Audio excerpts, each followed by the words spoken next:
Panasonic Lumix DMC LX100, advanced compact hits all the right notes. Panasonic retakes the lead in the advanced compact competition with its LX100. Really good photo and video quality, a great set of features and, for the most part, class-leading performance, result in one of my favorite compact cameras ever.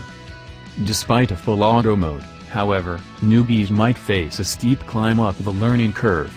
At $900, £800, 1,200 Australian dollars, it's also pretty expensive if you're just looking for an upgrade to better photo and video than whatever you're using now. As a companion for a DSLR or an alternative to a mid-range interchangeable lens model, though, it's definitely worth considering. The combination of a great lens and large, for its class, sensor yield extremely good photo quality. JPEG images look clean as high as ISO 800 and good through ISO 1600. By ISO 3200 the JPEGs display noise reduction smearing. If you shoot RAW, though, you can eke out more detail resolution as high as ISO 12800. The LX100's 4/3 sensor is much bigger than the 1-inch sensor in the RX100 series, though just a hair smaller than the 1.5-inch version in Canon's higher-end PowerShot.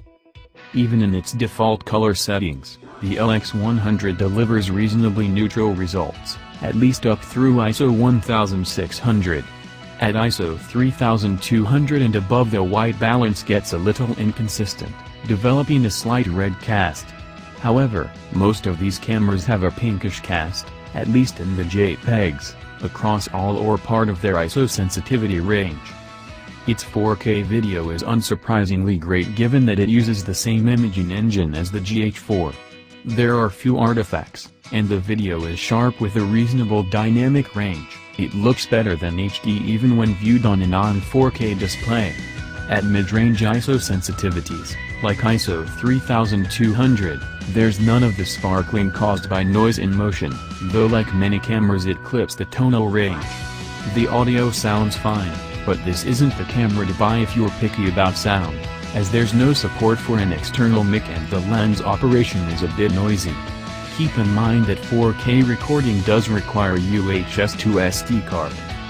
There's also a 4K photo mode that allows you to pull decent 8MP stills from video. It differs from standard recording because it increases the frame rate off the sensor so that it can stop action better, but it also increases battery drain. It seems like an effective way to shoot action when continuous shooting is difficult. For an enthusiast compact, the LX100 performs quite well. Its only drawback is slow start-up, 2.5 seconds to power on, focus and shoot. That's due in part to the leisurely pace at which the lens extends. Otherwise, the camera focuses and shoots in about 0.2 seconds, in both bright or dim conditions. It takes about 0.4 seconds to shoot two sequential JPEGs, 0.5 seconds for RAW, and enabling flash bumps that to 1.5 seconds. Those are all very good times. My continuous shooting performance results are tentative. A lot has been made of this camera's ability to shoot 6.5 frames per second with autofocus and auto exposure, f/A, but I was only able to achieve 4 FPS under our standard test conditions, as well as all sorts of other conditions. The only way I could get the camera to shoot faster with f/A was, oddly, at f1.7. And even then it only made it to 6 FPS.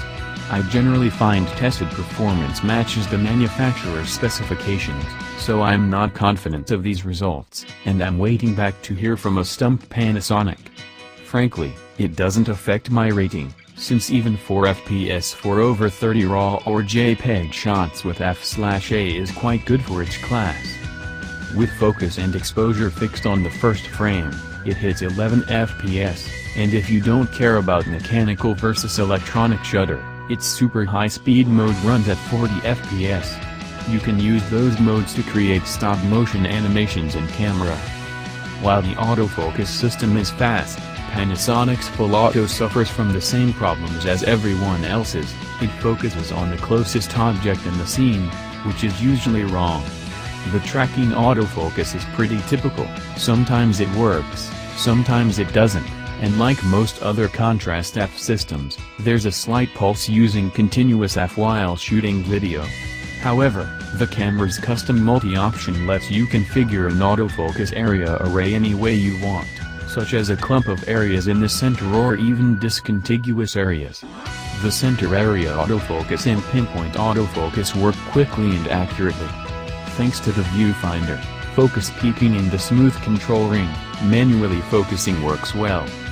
Typical for this type of camera, the battery life is pretty meh, especially if you use the viewfinder and Wi-Fi a lot.